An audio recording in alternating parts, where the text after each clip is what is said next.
Assalamualaikum warahmatullahi wabarakatuh. Bismillahirrahmanirrahim. Alhamdulillahi rabbil alamin. Wa afdalus salati wa atamut taslimi ala sayyidina Muhammadin wa ala alihi wa sahbihi ajmain. Rabbi shrah li sadri wa yassir li amri wahlul 'uqdatam min lisani yafqahu qawli. Subhanaka la ilma lana illa ma 'allamtana innaka antal alimul hakim. Allahumma akhrijna min zulumatil wahmi wa akrimna binuril fahmi waftah alaina bima'rifatil ilmi wa sahhil akhlaqana bil hilm. Waj'alna mimman yastami'una al-qawla fayattabi'una ahsanah. Allahumma ati nufusana taqwaha wa zakkiha anta khairu man zakkaha anta waliyuha wa maulaha. Allahumma arinal haqqa haqqan warzuqna ittiba'ah wa arinal batila batilan warzuqna ijtinabah. Allahumma anfa'na bima 'allamtana wa 'allimna ma yanfa'una wa zidna ilman wa huda. Amma ba'd. Qala al-Imam Hujjatul Islami Abu Hamid Muhammad bin Muhammad Al-Ghazali At-Tusi rahimahullah ta'ala wa nafa'ana bihi wa bi'ulumihi fid dharaini amin. Fa idza khutira bi qalbil 'abdi awwala kulli syai'in anni ajiduni muna'aman bidurubin minan ni'ami alayya kal hayati wal qudrati wal aqli wan nutqi wasairil ma'ani syarifati wal ladzati ma'a ma yansarifu anni min durubil madarri wal afati. Wa inna li hadhihi ni'ami mun'iman yutalibuni bi syukrihi wa khidmatihi fa in ghafaltu an zalika fayuzilu anni ni'matahu wa yuziquni ba'sahu wa nikmatahu. Alhamdulillah, muslimin muslimat, hadirin hadirat yang saya hormati, moga-moga kita semua dirahmati dan diberkati oleh Allah Subhanahu wa taala, dan moga-moga kita semua dikurniakan oleh Allah Subhanahu wa taala kefahaman yang baik di dalam urusan agama, sesuai dengan sabda Nabi sallallahu alaihi wasallam, man yuridillahu bihi khairan yufaqihu fid din. Barang siapa yang Allah nakkan dengan dia kebaikan, nescaya Allah beri dia faham dalam urusan agama. Dan moga-moga kita semua dikurniakan oleh Allah Subhanahu wa taala akhlak yang mulia, sesuai dengan sabda Nabi sallallahu alaihi wasallam, innama bu'istu liutammima makarimal akhlak. Hanya saja saya dibangkitkan demi untuk menyempurnakan kemuliaan akhlak. Malam ni insya-Allah kita akan menyambung pengajian kuliah Maghrib bulanan. Asalnya hari Isnin yang ke-3, tapi kita bawa ke hari Isnin yang ke-5 dengan kitab Minhajul Abidin, Jalan Para Abid. Kita sampai ke muka surat 19. Di paragraf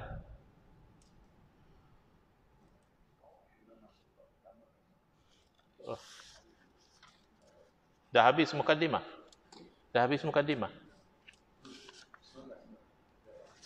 Okey, 19 kita masuk ke paragraf yang pertama.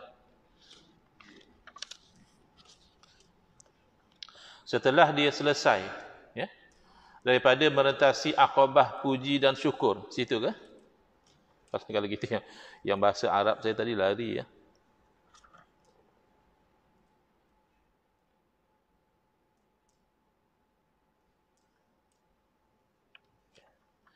Qala rahimahullah ta'ala falamma farara min qat'i hadhihi al-aqabati wa nazal fa idza huwa bimaqsudihi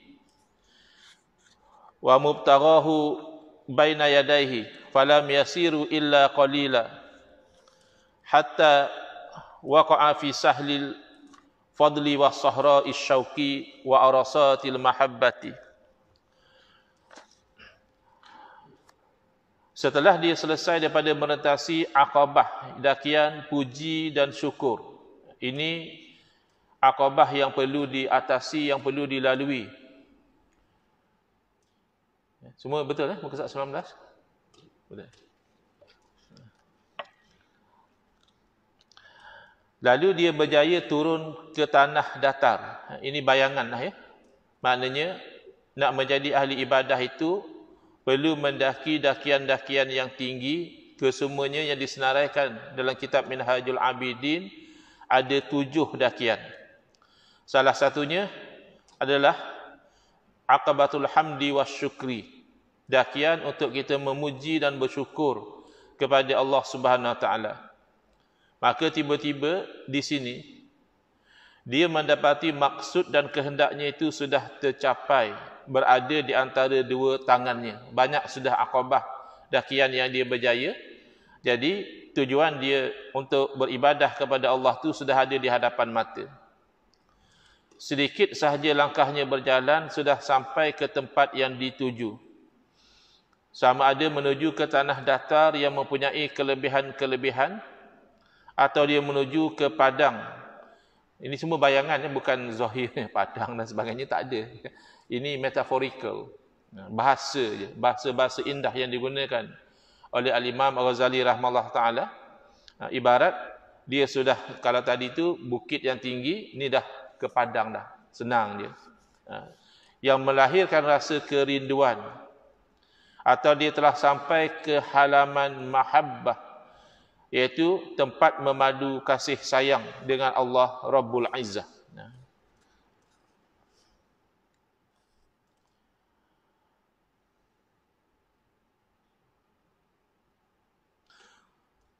Qala rahimahullah ta'ala summa yaqa'u fi riyadi ridwani wa bisatil unsi ila bisatil imbisati wa matrabatit takribi wa majlisil munajati wa nailil khila'i wal karamat. Kemudian setelah dia sampai ke tempat yang dituju, dia seakan-akan berada di kebun-kebun, taman-taman keredaan. Dan juga di taman-taman yang dia itu merasa jinak dan mesra terhadap Allah Subhanahu Wa Taala. Sampai dia kepada hamparan kegembiraan, ke martabat yang hampir dengan Allah Subhanahu Wa Taala. Langsung ke majlis bermunajat, berbisik memohon kepada Allah Subhanahu Wa Taala. Dan seterusnya mendapat pakaian-pakaian persalinan dan rasa seronok dalam keharuman bauan selagi hari-hari dan umurnya masih kekal hidup. Jadi ini orang yang sudah banyak mendaki dakian ibadah, dia sudah dapat satu rasa kasih, rasa ketenangan dalam hati dia. Kadang-kadang kita barangkali pernah jumpa orang macam ni, nampak air muka dia bersih, ya, tenang, sentiasa dia itu sibuk dengan zikrullah, tak mahu dia itu dengan urusan-urusan yang melalaikan. Padahal batang tubuhnya masih lagi di dunia, tapi hatinya sudah berada di akhirat. Dia dah rasa tak ada apa-apa dah dunia ni. Kan kita kan kalau benda-benda dunia ni kan kita rasa eager, kita rasa excited, kita rasa seronok, kita look forward, ya, nak dapat itu, nak dapat ini. Tapi untuk orang macam ni, hatinya sudah ke akhirat dah. Dunia ni sudah rasa tawar bagi dia.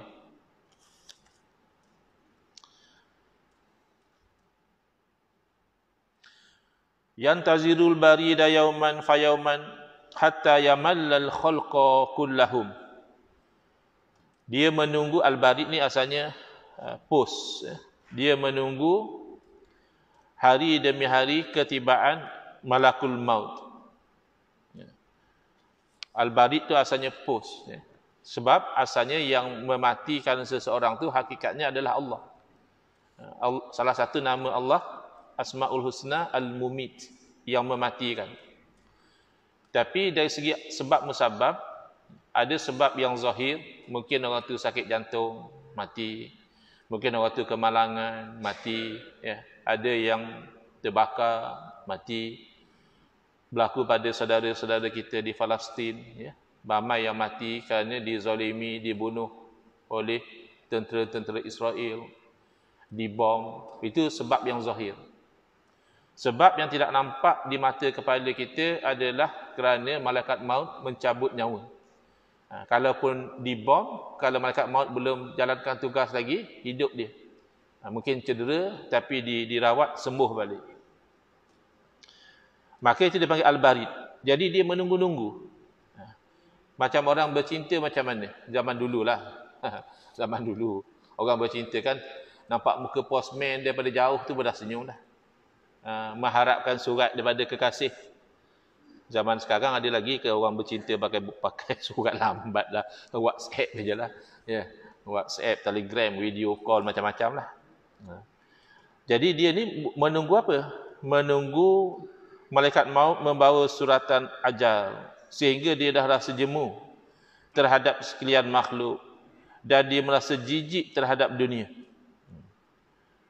Kita belum lagi lah. Kita masih rasa seronok. Kita masih rasa excited dengan dunia. Ya, dia merindui maut, bahkan sepenuh kerinduannya, dan bersama-sama dengan malaikat-malaikat yang tinggi martabatnya di langit. Maknanya, himmah dia itu adalah himmah yang tinggi. Bukanlah dia berterbangan dengan malaikat, tidak. Tapi himmah dia itu kepada ibadah. Sudah kendur syahwat dia kepada dunia. Tiba-tiba datang kepadanya para malaikat utusan daripada Tuhan sekian alam. Mereka datang kepadanya dengan membawa kesenangan, keharuman bauan, berita gembira dan keredaan daripada Tuhan yang radin, yang redha, ya, bukan Tuhan yang murka. Kemudian mereka memindahkan ruhnya. Jadi sampailah saat yang ditunggu-tunggu. Dia keluar daripada alam yang dia telah bosan dah. Dia dah cemuh dah. Lalu keluar daripada negeri yang fana ni, negeri yang binasa, lagi memberi fitnah. Dia memang nature dunia ni, dia adalah satu ujian. Bahkan dalam Al-Quran tersebut, ya, harta kita, anak-anak kita adalah fitnah, adalah ujian kepada kita. Kadang kita diuji dengan harta, ada masanya kita diuji dengan anak-anak kita. Memang nature-nya fitnah, ujian. Bahkan dunia ni dikatakan al-mata'ul ghurur, benda yang sementara lagi sifatnya menipu daya. Kisah yang saya dengar dalam kuliah subuh, ya, di Surau An-Naim, sebelah rumah saya. Lama dah. Masa itu pun saya tak kenal lagi. Sekarang beliau sudah terkenal. Kuliah subuh daripada Ustaz Husam. Mungkin ada yang pernah dengar ceramah Ustaz Husam, Datuk Badruddin. Dia anak kepada mantan mufti negeri Kedah. Pertama kali saya dengar kuliah dia, terlintas dalam hati saya, Ustaz ni tak payah bagi mikrofon kot. Suara dia pun dah deras lah. Bagi mikrofon double lah. Tapi menarik kisah yang dia cerita tu sampai sekarang saya ingat. Bagaimana dia ziarah ke rumah seorang kaya, mungkin Datuk ke Datuk Seri ke, wallahu alam saya tak ingat. Tapi orang yang kaya lah. Dia masuk ke rumah orang kaya ni, di depan rumah dia tu sudah ada parking lebih kurang 5 kereta mewah. Tak tahulah, mungkin Mercedes, mungkin BMW, apa lagi, Porsche ke Lamborghini, tak tahulah, kereta-kereta mewah. Bila dia masuk dalam rumah, dia tunggu sekejap di ruang tamu, pembantu tu minta dia tunggu sekejap, tak lama lepas tu keluarlah katakan Datuk Seri tadi. Lalu perkataan yang awal yang diucapkan oleh Datuk Seri ni kepada Ustaz Usam, dia kata, Ustaz, dunia ni penipu, dia kata. Macam salah skrip. Sepatutnya skrip tu Ustaz Usam yang baca. Kan Ustaz Usam kan dia Ustaz. Lepas tu Ustaz lah kena cakap Datuk Seri. Datuk Seri kena ingat lah, dunia ni penipu. Sepatutnya skripnya macam tu lah kita bayangkan.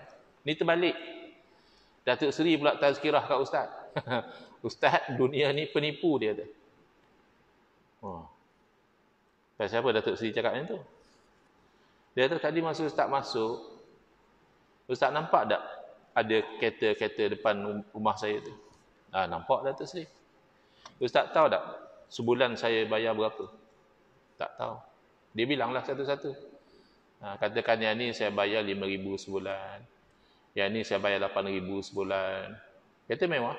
Mungkin yang ni yang kurang sikit, saya bayar 2,500 sebulan. Ustaz tahu tak berapa harga kereta yang Allah izinkan saya bawa?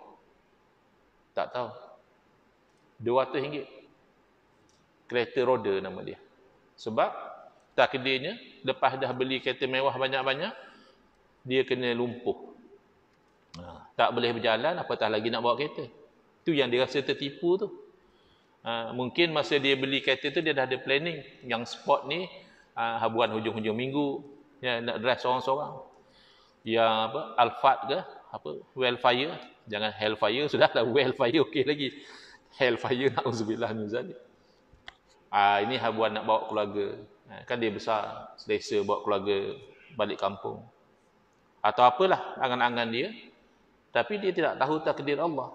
Akhirnya kereta tu dia hanya boleh tengoklah. Mungkin anak-anak bolehlah pinjam, dia sendiri tak boleh.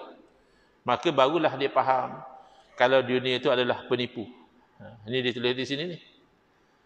Dia adalah negeri yang fana, yang binasa, lagi memberi fitnah, diri pun makin binasa. Dulu boleh berjalan, sekarang dah tak boleh berjalan. Dulu berjalan elok, sekarang dah berdengkut. Ya. Binasa, diri kita pun binasa sikit-sikit. Dalam keadaan baik, sepenuh gembira dan mesra kehadrat Tuhan, dan langsung dipindahkan pula ke tempat kediaman tetapnya di taman-taman syurga, yakni dia di akhirat. Dengan itu dia mendapati dirinya yang lemah dan fakir itu memperoleh nikmat yang kekal dan kerajaan yang besar lagi agung. Di sana berbagai nikmat akan diterima daripada tuannya. Kita ni sebenarnya milik Allah. Jadi kita ambil peluang lah, jangan kita sebut tu kosong saja. Kita dah biasa bila ada berita-berita kematian, berita-berita musibah, kita dah terbiasa, kadang-kadang tu spontan saja kita sebut inna lillahi wa inna ilaihi raji'un. Tapi kita ambil peluang menghayati apa makna dia. Apa makna tarji' tadi? Inna, sesungguhnya kita, nahnu, kita ni lillah. Lam tu litamlik. Maknanya sesungguhnya kita ini kepunyaan Allah. Allah yang punya. Al-abdu wa ma malaka milku sayyidihi, ataupun milku maulah. Seorang hamba dan apa yang hamba milik akan jadi milik tuan dia. Sebab tu kalau zaman dahulu, zaman adanya perhambaan, salah satu sebab seorang tu terhalang daripada pewarisan, dia tak boleh terima harta pewarisan adalah kalau dia hamba. Kenapa? Kerana konsepnya hamba tu bukan saja diri dia dimiliki oleh tuan dia. Bahkan apa yang dia milik dari harta akan jadi milik tuan dia. Jadi kalau dia dibenarkan mewarisi, nanti akan berlaku orang yang akhir dapat bukan waris. Maka kalau hamba tak dapat. Salah satu dia panggil mawani'ul irsi. Perkara yang menghalang pewarisan adalah kalau orang itu hamba. Tapi itu hamba bukan mutlak. Boleh dimerdekakan. Boleh dijual pada orang lain. Paling-paling tidak, mati dia, merdeka dia daripada tuan dia. Tuan dia dah tak boleh buat apa dah. Dah mati. Tapi kita dengan Allah Ta'ala, bila kita kata hamba Allah, bila kita merdeka? Mati pun kita masih hamba Allah. Dalam kubur kita masih hamba Allah. Dibangkitkan semula untuk kehidupan yang kedua pun kita masih hamba Allah. Maka itu makna tamlik yang sebenar. Lillah, milik Allah. Habis itu, wa inna ilaihi raji'un. Dan sesungguhnya kita kepada Tuhan kita lah. Kepadanya lah, kepada Tuhan tu lah kita kembali. Kalau kita faham yang tu, insya-Allah lah kita tidaklah jadi terlampau liar sangat. Oh, aku ada Tuhan rupanya. Tuhan aku panggil, baliklah. Tak boleh tangguh lah. Kalau tak, jadi liar, ikut nafsu. Ditunggang oleh nafsu.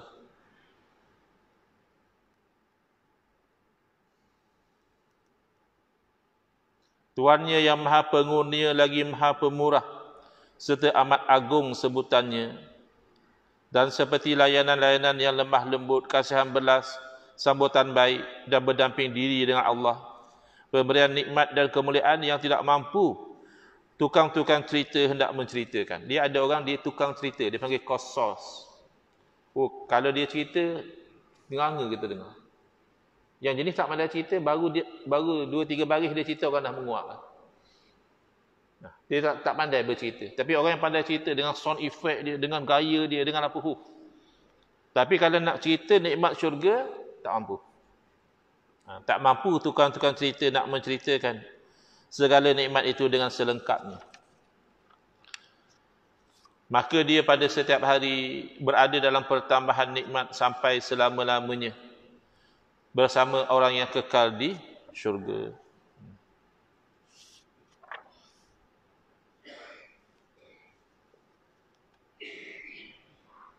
Ya, betapa besarnya kebahagiaan, betapa tingginya kerajaan, betapa bahagianya. Kita kerajaan yang ada sekarang ni pun dah nampak tinggi kan, kalau orang itu dalam kerajaan. Tapi kerajaan kita tak kekal. Ya, akan berubah-ubah, akan bersilih ganti. Sebab itu Allah dah bagi tahu, Allahumma malikal mulki tu'til mulka man tasha wa tanzi'ul mulka mimman tasha. Wahai Allah yang memiliki kerajaan, engkau beri kerajaan pada siapa yang kau kehendaki, dan engkau sentap, engkau tarik kerajaan daripada siapa yang kau kehendaki. Itu yang sementara. Tapi akhirat itu kerajaan yang berpanjangan. Betapa bahagianya seorang hamba yang mendapat nikmat-nikmat tersebut. Ya, betapa banyak nikmat yang dimilikinya hingga dia menjadi seorang yang dicemburui oleh orang lain. Yang dia itu berada dalam keadaan yang terpuji di sisi Allah serta mendapat kesentasaan dan tempat kembali yang baik. Qala rahimahullah ta'ala, nas'alullahal barrar rahim subhanahu wa ta'ala ayyamunna alaina wa alaikum bihadhihi ni'matil azimati wal minnatil jasimati. Amin. Ini Imam Ghazali rahimahullah ta'ala berdoa dan kita aminkan doa beliau. Kata Imam Ghazali, dan kami memohon kepada Allah Al-Barur Rahim, yang maha membuat kebaikan dan yang maha pengasihani, Subhanahu wa ta'ala, yang maha suci dan maha tinggi, bahawa Allah nanti mengurniakan kepada kita dan kepada kamu. Itu mana kita aminkan. Moga-moga berkat doa Imam Ghazali ini dapat kita, Allah perkenankan apa yang didoakan. Apa dia? Moga-moga Allah mengurniakan kepada kami dan kepada kamu dengan nikmat ini yang begitu agung dan kurniaan ini yang begitu besar. Wa ma dzalika 'ala Allahi bi'aziz. Ya, demikian itu untuk Allah Taala bukan satu perkara yang sukar. Walaupun kita banyak dosa, walaupun kita kurang ibadah, walaupun kita ni banyak kekurangan-kekurangan, tetapi bukanlah satu perkara yang susah untuk Allah Taala memberikan rahmat dan balasan baik kepada kita. Wa alla yaj'alana minal ladzina la nasiba lahum min hadzal amri illa wasfun wa sama'un wa ilmun wa tamannin bil intifa. Dan Imam Ghazali rahimahullah taala mendoakan lagi, dan janganlah Allah menjadikan kita daripada golongan yang tidak dapat habuan daripada nikmat ini, kecuali dapat dengar saja, dapat cerita saja, hanya ada pengetahuan sahaja dan angan-angan, tapi tidak dapat manfaat. Wa alla yaj'ala ma ta'allamnahu minal ilmi hujjatan alaina yaumal qiyamah. Amin. Dan moga-moga Allah Ta'ala tidak menjadikan apa sahaja ilmu yang kita pelajari itu, jangan sampai ilmu itu menjadi hujjah yang menentang kita pada hari kiamat. Kerana ilmu yang kita belajar sama ada hujjatun lana ataupun hujjatun alaina. Kalau hujjatun lana, makna dia hujjah mempertahankan kita. Ilmu tu nanti akan defend kita. Dia akan jadi peguam bela kita pada hari akhirat. Tapi na'udzubillah, kalau ilmu tu alaina, dia akan jadi pendakwa raya terhadap kita. Dia yang akan menuntut kita. Kamu ada ilmu, kenapa kamu tidak amal? Kamu tahu, kenapa kamu langgar juga?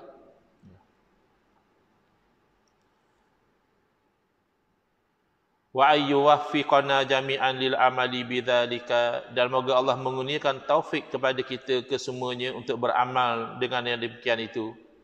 Wal qiyami bihi kama yuhibbu wa yarda, dan moga-moga kita dapat melaksanakan tuntutan ibadah itu sebagaimana Allah kasih dan Allah redha. Innahu arhamur rahimin wa akramul akramin. Sesungguhnya dia Allah Ta'ala yang paling pengasihan belas daripada sekalian yang ada kasihan belas, dan yang paling pemurah daripada sekalian yang pemurah. Wa sallallahu ala sayidina Muhammadin wa ala alihi wa sahbihi wasallam wa syarrafa wa karram. Dan selawat dan salam ke atas penghulu kita Nabi Muhammad SAW dan ke atas keluarga baginda dan para sahabat, serta ia menyelamat sejahtera dan memuliakan mereka semua. Fahadha huwa tartibul ladzi alhamani maulaya fi tariqil ibadah. Maka inilah dia, saya bentangkan di hadapan tuan-tuan. Imam Ghazali lah kata, ya. Apa yang Allah telah beri ilham kepada saya pada jalan untuk beribadah, saya hidangkan kepada semua, kata Imam Ghazali. Fa'lamil ana bi taufiqillahi annal hasila minal jumlati sab'u aqabat. Ketahuilah bahawa kesimpulan daripada apa yang disebutkan tadi ada 7 dakian. Al-ula aqabatul ilmi, yang pertama kenalah mendaki dakian ilmu terlebih dahulu. Nak jadi ahli ibadah bukan terus-terus pakai jubah, pakai serban, pegang tasbih, belum. Kena menuntut ilmu terlebih dahulu. Kemudian asalnya tu aqabatut taubati, kena bertaubat nasuha kepada Allah Taala. As-salisatu aqabatul awaiq, yang ketiga adalah dakian perkara-perkara yang menghalang, melambatkan kita daripada jadi beribadah kepada Allah. Ar-rabi'atu aqabatul awarid, perkara-perkara yang mendatang dalam kehidupan dengan musibahnya, dengan risiko bahaya dan sebagainya, dengan urusan rezeki. Al-khamisatu aqabatul bawa'is, yang kelima apa yang memotivasikan kita untuk beribadah. As-sadisatu aqabatul qawadih, bukan fawadih, ya, qawadih. Yang keenam adalah dakian perkara-perkara yang mencacatkan amal ibadah, kita kena atasi. Dan yang ketujuh yang kita baru baca tadi, aqabatul hamdi wasyukri, dakian kita memuji dan bersyukur kepada Allah. Kata tadi saya boleh sambung lagi lepas azan dalam 5 hingga 10 minit, tapi saya tengok dah sampai stesen ni, kita habiskan kat sini, kita berhenti sedang elok azan lah, insya-Allah. Wa bitamamiha yatimmu kitabu minhajil abidin ilal jannah, dengan habisnya 7 aqabah tu selesailah kitab Minhajul Abidin, jalan para ahli ibadah menuju ke syurga Allah. Wa nahnul anat natatabba'u hadhil aqabat bi syarhin mujazil lafzi. Jadi kami akan bawa setiap satu aqabah ini dengan syarahan yang ringkas lafaznya, mustamilin ala nukatil maksudati, merakumi poin-poin yang dikehendaki, min hadza sya'ni kullun minha fi babin mufradin insyaallah azza wa jalla. Jadi ini mukadimah saja. Next insyaallah aqabah ilmu satu bab, aqabah taubat bab yang kedua. Wallahu subhanahu waliyut taufiq wa tasdid bimannihi, Allah jugalah yang memberikan taufik dan juga kekuatan dengan kurniaannya. Wala haula wala quwwata illa billahil aliyil azim. Wallahu a'lam. Bismillahirrahmanirrahim. Alhamdulillahirabbil alamin. Wassalatu wassalamu ala asyrafil anbiya'i wal mursalin wa ala alihi wa sahbihi ajmain. Allahumma syrah sudurana wa ahsin akhlaqana wa azim ujurana wa nawwir qulubana bi nuri hidayatika kama natarda bi nuri syamsika abadan abada bi rahmatika ya arhamar rahimin. Allahumma anqulna min dhullil ma'siyati ila izzi ta'ati ya arhamar rahimin. Wa sallallahu ala sayidina Muhammadin wa ala alihi wa sahbihi wasallam. Walhamdulillahirabbil alamin. Amin ya rabbal alamin.